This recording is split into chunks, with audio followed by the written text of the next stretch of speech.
nodding along. Today's episode is all about character arcs, which are things that you can really not worry about spending too much time on in terms of pre-planning them or thinking they have to be completely premeditated. The fact is, if you're telling a story about a human experience, or if you're writing another genre or like another, I talk a lot about genres and not really caring about them, but you know, if you're writing something that is, they're not human, it's the same principle. Don't let that turn you away either. You're telling a story, and with that already does come the element of an arc, which is things take turns. They go here, they go there, they move here, they move there, and character arcs are no different. You've been exposed to them your whole life. That's all you've seen. That's all you've consumed. The character goes here, they do this, they do that, they do that. An arc doesn't have to just be this massive, profound journey. It could be waking up in the morning. It can be trying to tie your shoe. It can be anything. And because of that, you can let all that weight off your shoulders of thinking, man, I need the best character arc.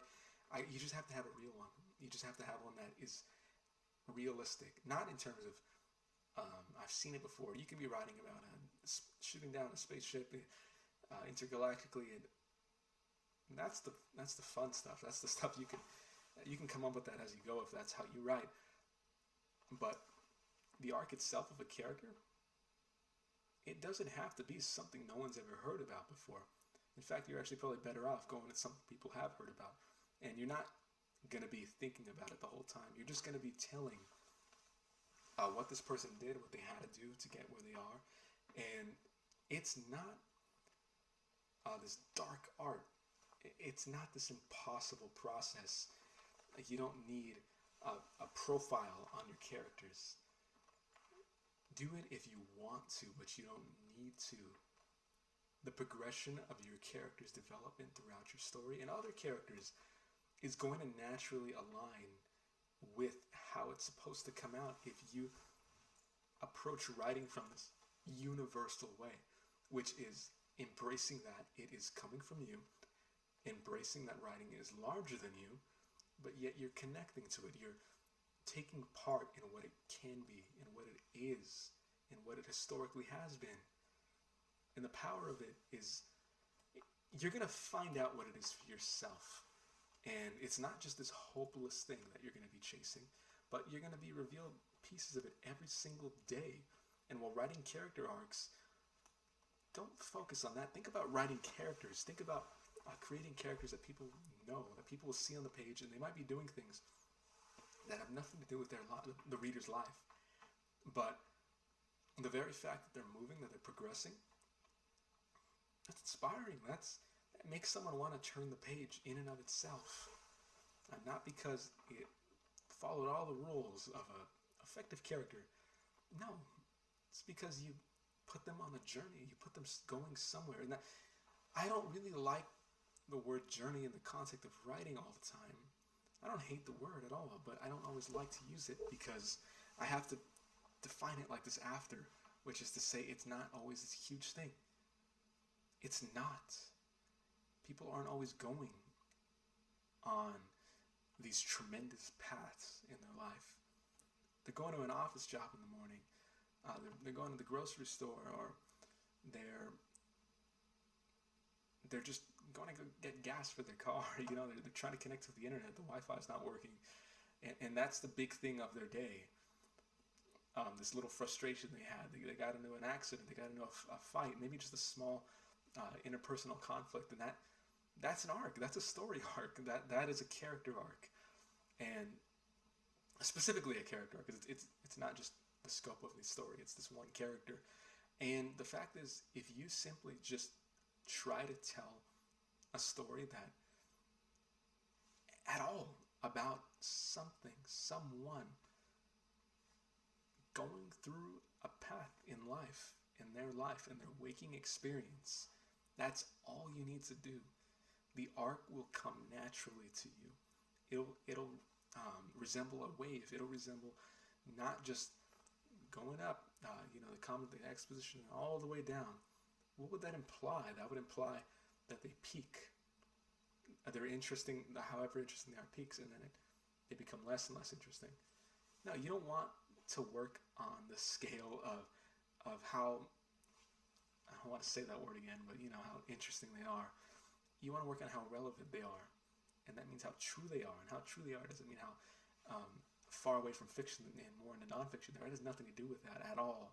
It has everything to do with, did you try to falsify their existence? Did you try to fabricate something that wasn't real?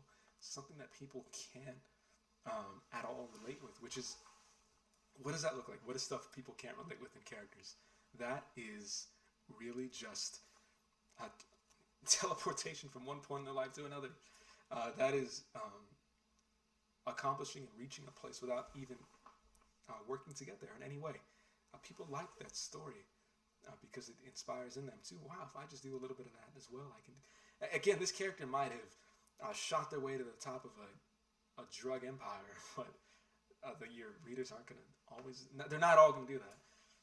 Some of them might, right? But the fact is, they saw what it took, and it didn't have to be a lot. I mean, you don't have to go into the nitty-gritty details of they did this, they did that, they sat around, they filled out the paperwork, and then they tore up this contract. They registered their car's license.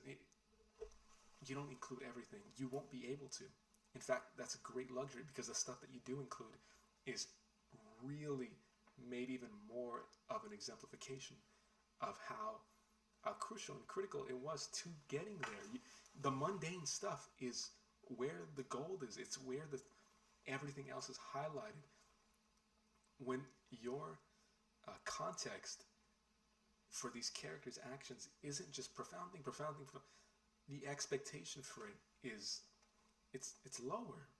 But that doesn't mean that your brain perceives it as lesser at all.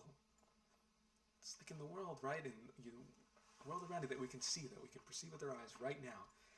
You're on a planet, and there's no sense of height in terms of the plane that you're in. Not the airplane, but like, you ever see these? No, not a fighting symbol, not a poorly done crucifix with my hand. I mean, X, Y. You got something going up, and you got something going that way, and then you got a graph going that way. It doesn't really exist because you can't comprehend the wholeness of what we're existing within. So you got the planet, right, floating around, and to our eyes it is. But there's not a bottom, there's not a floor, there's also not a ceiling. There aren't walls. So you can't say, oh, the Earth is higher than this planet. It's lower than this planet. Or our galaxy is this many light years lower than this one. And, eventually we're going to be able to look even farther and farther and farther. And if our wars don't tear us down. And what's going to happen is that concept is not going to change. If it does, it'll just be broken down again. Historically, that's exactly what happens. People say there's a limit. That limit gets broken. People say there's a limit. That limit gets broken. People say follow the pattern. It gets broken every single time. That limit was never that stable to begin with. What was always prevailing was this infinite. Was this concept that everything is integral and everything is without a confinement. Even if there was one, it doesn't matter because it's not perceptible. You can't perceive it. So you don't have to worry about anything being less or more. Your story might be about an office. It's incredible. If you've worked in an office, if you've worked in an office that you don't belong in, it is incredibly boring. If you don't relate with any of those people that you're working around, or any workplace at all, if you don't relate there, if you don't feel like yourself there, it is very, very life draining. But you can write about that, and small events that happen, small character arcs there become so significant, not because an office or a workplace is so interesting, but because that's where you've chosen to exist within. That's the world that you're in, that you've defined, and everything else is in relation to that. And that's really where the importance of a character arc is. Your character is existing among other characters, and if it's just them, if it's just themselves, then it's existing within the many facets of of their own personality. Their own personality has different arcs as well that develop and grow. If it's just a lone character on their own, which it might be if you want to write like that, tell a story like that. I'd love to hear a story like that. I like those kind of.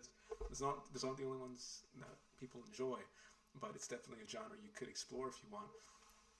And again, your character arc is it's really just going to be defined by the context that you put it in, the other characters that are surrounded by it, and all of those character arcs are going to align naturally with your writing. Writing, again, I say it all the time, is not agonizing when you're really doing it and approaching it from a very real place, when it's interconnected to who you are. You don't have to obsess over things like character arcs. They'll work themselves out. They will, because that's all you see. That's what your life is. And what you're telling through your writing is your life, even if you're not directly talking about it. Talking about the perceptions and experiences you have. And you're exposed to character arcs all the time, to these waves, to these patterns, to these movements. They will show up in your writing. They definitely will. Character arcs always do make an appearance, even if it's just one character. Check out How to Write a Book in 30 Days, 10-part guide on writingalong.com. Completely free. I'll shoot it to your email address personally. Thanks for checking out Writing Along, and I appreciate you stopping by this episode today. See you on the next episode.